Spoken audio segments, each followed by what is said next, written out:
Čaute, máme za sebou ďalší závodný víkend a poďme sa na neho spoločne pozrieť. Ja vás vítam pri ďalšom MotoGP Breakdown. Po viac ako 2 dekádach sa MotoGP vrátilo do Brazílie. Návrat na okruh nesúci meno Ayrton Senna. Nebolo len o emóciách, ale aj o tvrdej realite. Atmosféra bola presne taká, ako len Brazília môže poskytnúť. Hlučná, vášnivá, nekompromisná. 10 000 ľudí zaplnili tribúny a vytvorili kulisu, ktorá pripomínala, prečo má Južná Amerika v MotoGP svoje miesto. Lenže tento víkend nebol len o návrate, bol o tom, ako rýchlo sa môže eufória zmeniť na otázniky.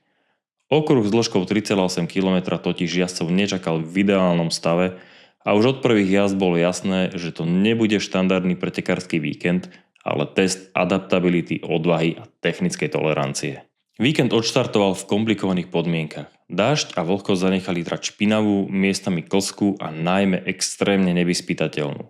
Jazdci sa okamžite začali sťažovať na nerovnosti a stratu gripu v miestach, kde by ho normálne očakávali. Najväčší problém boli odlietavajúce kusy asfaltu, ktoré triafali jazdcov a spôsobovali im zranenia. Situácia vygradovala v sobotu, keď organizátori museli riešiť problém s povrchom trate na cieľovej rovinke. Objavená deformácia asfaltu spôsobila zdržanie programu a otvorila prvú vážnu diskusiu o bezpečnosti. Trať je na hrane toho, čo je pre MotoGP ešte akceptovateľné. Alex Marquez otvorene hovoril o potrebe zásahu do povrchu, zatiaľ čo Fabio Quartararo upozorňoval na to, že grip sa mení z kola na kolo. Na povrchu trate sa nedalo spoľahnúť a to je pri strojoch MotoGP veľký problém. Tými sa museli prispôsobiť. Nadstavenie motocyklov smerovali skôr k stabilite než k maximálnemu výkonu. Pedro Acosta opisoval motorku ako nepokojnú na brzdách, zatiaľ čo Jack Miller kritizoval vibrácie, ktoré mu komplikovali kontrolu v rýchlych úsekoch. Sobota napriek všetkému priniesla jeden z najsilnejších momentov víkendu. Fabio Di Giannantonio sa prebojoval z Q1 až na pole position a ukázal, že aj v extrémne zlých podmienkach sa dá nájsť výkon. Vedľa neho stal Marc Marquez na továrenskej Ducati. A práve títo dvaja udávali tempo v prvom brazílskom šprinte po návrate MotoGP. Šprint bol presne taký, aký si situácia pýtala. Menej o čistom tempe, viac o kontrole. Di Giannantonio držal vedenie väčšinu pretekov, ale malá chyba v závere otvorila dvere Marquezovi, ktorý ju okamžite využil. Víťazstvo Marqueza nebolo dominantné, bolo vypočítané. Za nimi sa držal Jorge Martin, ktorý konzistentnou jazdou doplnil pódium. Marco Bezzecchi zostal tesne za ním, no už vtedy bolo cítiť, že jeho tempo má veľkú rezervu. Pre Yamahu bol šprint skôr o prežití. Quartararo síce dobre odštartoval, ale nestabilita zadnej pneumatiky ho postupne vyradila z boja. Alex Rins sa snažil držať tempo, no bolo vidieť, že M1 na tomto povrchu nefunguje ideálne. Honda aj KTM ukázali náznaky potenciálu, ale bez stability, ktorá by ich dostala do hry o top výsledok. Nedeľa priniesla ešte väčší tlak. Teploty stúpli a spolu s nimi aj obavy o stav trate. Len krátko pred štartom padlo rozhodnutie skrátiť preteky z preventívnych dôvodov, ktoré jasne naznačovali, že povrch okruhu nevydrží plnú záťaž. Týmy museli reagovať okamžite. Stratégia, výber pneumatik v priebehu pár minút.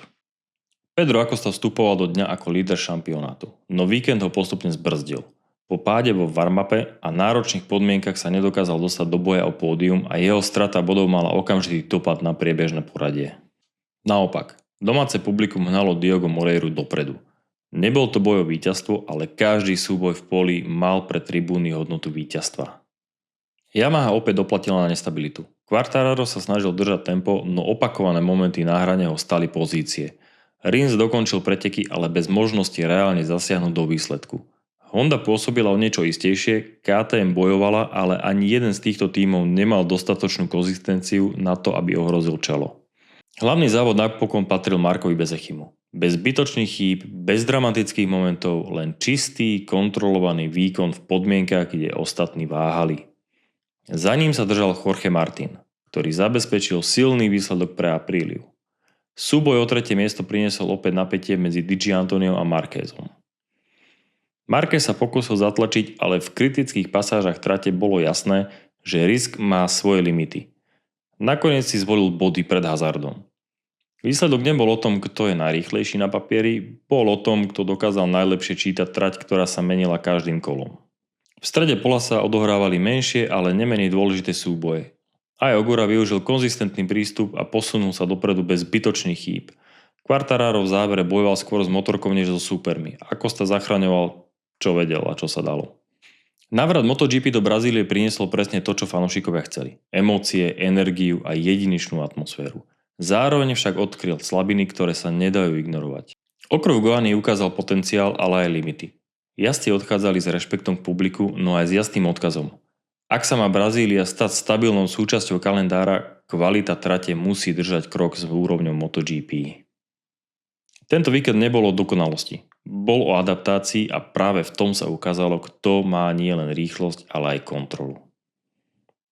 Ja ti ďakujem, že si video dopozeral až sem. Ak sa ti video páčilo, zanechaj koment, daj like, daj odber. Budem veľmi vďačný. Pekný deň, ďakujem.